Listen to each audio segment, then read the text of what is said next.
What is up, you guys? In today's episode, I'm going to tell you the 3 podcasts that helped me grow my woodworking business the most. Let's dive in.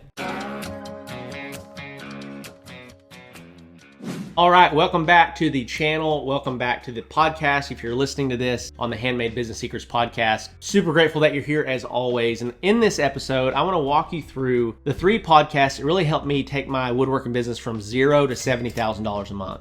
The one thing that I want to say before I even get into the actual podcast is that you need to be a lifelong learner. You need to be committed to getting better and learning something new. You don't suffer from a hard work problem. You probably just suffer from a knowledge problem. This is the number one thing that I heard that really unlocked this desire to learn inside of me that really took my business to the next level, and that I think can also do the same for you. If you're not learning, if you're not growing as a person, if you're not growing your mind, if you're not growing your ability to execute, you're going to struggle inside of your business. And so know that as I dive into these podcasts. So I'm going to give you 3 podcasts that really helped me grow my woodworking business. And I'm going to give you these for different reasons, okay? The first one that I want to give you, which is the podcast that I was listening to as I was dreaming about starting my woodworking business, as I was starting to get some vision and put some legs to it, was this podcast called How I Built This by Guy Raz. It's called How I Built This by Guy Raz. And this is such a cool podcast because all this is telling entrepreneur stories. Guy Raz, first of all, he has probably the best voice in podcasting, but he interviews world-renowned entrepreneurs and asks them about their stories and how they started their businesses and how they grew their businesses and what strategies or what thought processes or what things happened to take them where they are today. And what's really cool about this is not woodworking business specific at all, but he's talking about what were the mindsets, what were the stories,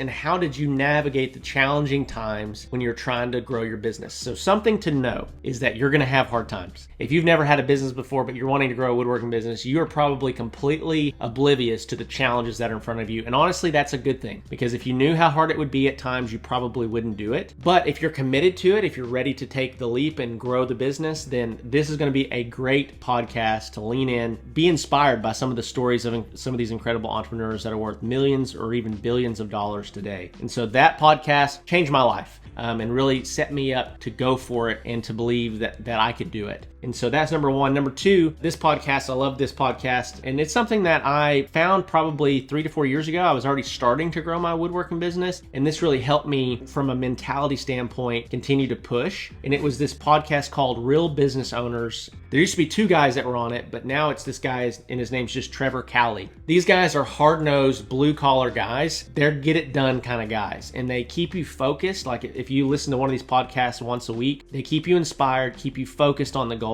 Because what'll happen is you'll have seasons of motivation and seasons of discouragement as you're growing a woodworking business, and just keeping your mind in the right place is the biggest battle that you're going to face. More so than strategy, more so than sales, more so than the employees that you hire. If you can manage yourself, you can manage anything else and anybody else, right?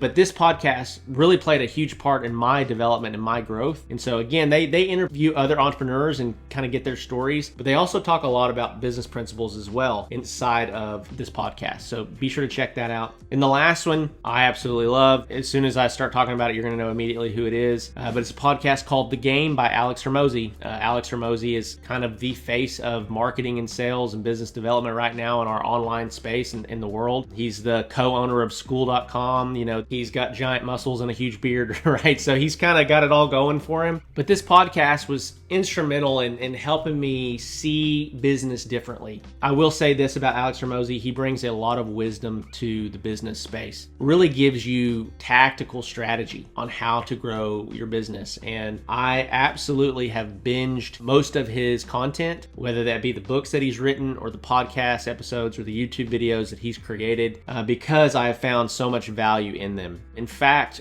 our Woodworking Business Accelerator program is really modeled after his first successful business, Gym Launch, and all the components that it entails. And so I wouldn't be here creating content today looking at you through this camera if it weren't for me studying this guy and how he really grew his business. And so I want you to check these things out, check these podcasts out. And so the other thing that I would highly encourage you to do, if you're watching this on YouTube and you haven't checked out my podcast, the Handmade Business Secrets podcast, be sure to go do that. It's an easy way to consume all this YouTube content, maybe while you're driving down the road or you're sanding on that thing that you're tired of sanding on, or whatever it is that you're doing. Just FYI, just a reminder here here is that I started the podcast before I was doing all this, before I had the funds and the money and the time and the availability. I was driving down the road with my phone, and I would be driving down the road and you'd hear cars driving by me, or the train that I was stopped in front of. And that's how I got started. And so just an encouragement to you is just get started. Whatever that thing is that you're trying to pursue, just go do it. Get started. Start making steps. You're not going to have this perfect picture laid out before you're going to be able to start. You need to start, and then you can develop what you need as you go.